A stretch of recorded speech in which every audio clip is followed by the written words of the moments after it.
नमस्कार, मैं आपका अपना doctor Varun Khullar MBBS MD। आज मैं आपके सामने यूपी सरकार की एक बहुत बड़ी मुहिम लेकर आया हूं, जिसके बारे में मैं आपको उसके साइड इफेक्ट्स, पॉजिटिव पॉइंट्स और नेगेटिव पॉइंट्स दोनों बताऊंगा डिटेल में इस वीडियो में। तो क्या है ये मुहिम?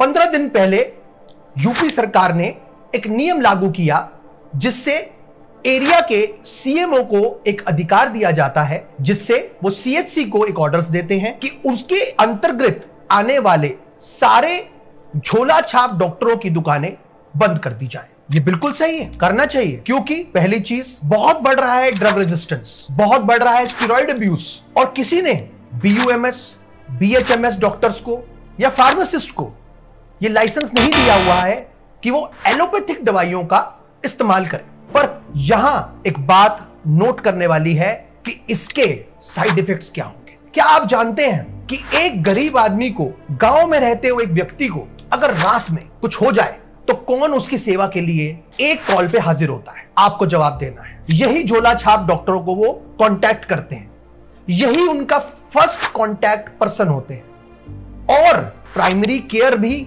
उनको यही झोला छाप डॉक्टर देता है। और यही नहीं, उसके बाद उनको रेफर करना एक अच्छे अस्पताल में वो उनका काम होता है। पर अगर हम इन झोला छाप डॉक्टरों को बिल्कुल बंद ही कर देंगे, बैन कर देंगे, उनकी दुकानें बंद कर देंगे, उनका शटर डाउन कर देंगे, तो वो डर के मारे ये सेवाएं नहीं देंगे। और उसका दुष्कर्म क्या होगा? क्या एक गरीब आदमी किराया देकर शहर तक जाकर अपना इलाज करा पाएगा? इलाज तो छोड़िए, वो किराया अफोर्ड भी नहीं कर पाएगा। यही नहीं, मेरा ये पर्सनल मानना है, मैं किसी को इसमें ब्लेम नहीं करना चाहता, ना ही किसी का नाम लेना चाहता हूं, ये मेरी पर्सनल थिंकिंग है। क्या मेरा आपसे सवाल है, 145 करोड़ भारतवासियों के लिए हमारे पास वो सेवाएं, वो हॉस्पिटल्स, वो सेटअप्स अवेलेबल हैं? कौन सी दवाइयां ऐसी हैं जो अवेलेबल है टर्शरी केयर सेंटर्स पर, पैरासिटामोल और पेंटोसिट को छोड़कर? ज्यादा से ज्यादा एक दर्द की गोली। तो क्या इससे एक प्रॉपर इलाज कभी दिया जा सकता है? नहीं, बिल्कुल नहीं दिया जा सकता।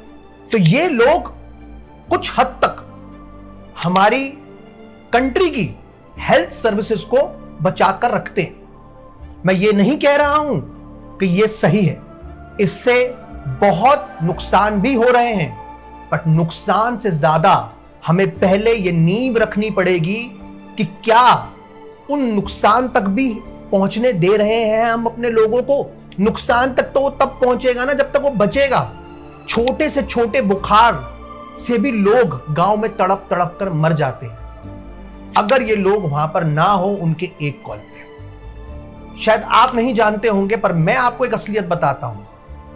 कई डॉक्टर्स आज भी 30 से 40 साल तक प्रैक्टिस कर चुके हैं और आज भी उधार पर भी इलाज कर देते हैं। क्या कोई भी प्राइवेट काम करने वाला इंसान, प्राइवेट जॉब करने वाला इंसान, प्राइवेट अस्पताल में रहने वाला इंसान, क्या कभी भी वो इलाज फ्री करेगा? पहले बनाएगा बिल, पहले पूछेगा इंश्योरेंस, फिर देगा दवा।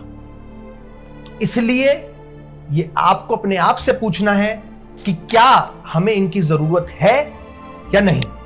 ये दूसरा पहलू दुनिया को दिखाना मेरा फर्ज बनता है, क्योंकि इमरजेंसी आने पर एक गरीब का सहारा यही लोग हैं।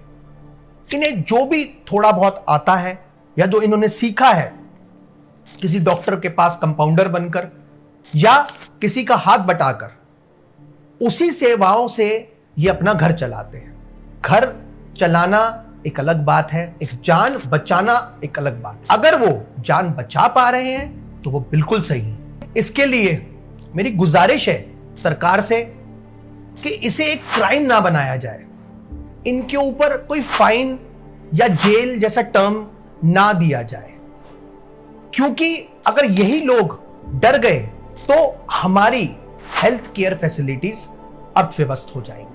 मेरी गुजारिश यह है कि बीच का रास्ता निकालकर, जैसे हम आशा वर्कर्स को ट्रेन करते हैं, वैसे ही हम चाहे इन लोगों को सरकारी नौकरी ना दे पाए, बट इनको ट्रेनिंग पर्पस से यूज कर कर इन्हें कुछ मंथली बेसिस पर एम्प्लॉय देकर हम इनकी सर्विसेज का यूटिलाइजेशन कर सकते हैं। इनके लिए नोटिंग डाउन हो सकती है कि अगर आप किसी के घर इंजेक्शन लगाने जा रहे हैं या किसी को कोई दवाई दे रहे हैं तो उसको आपको एक एमबीबीएस या फिर एक एमबीबीएस एमडी डॉक्टर से प्रमाणित कर ही देनी पड़ेगी। उनकी देख रेख में ही यह काम किया जाएगा।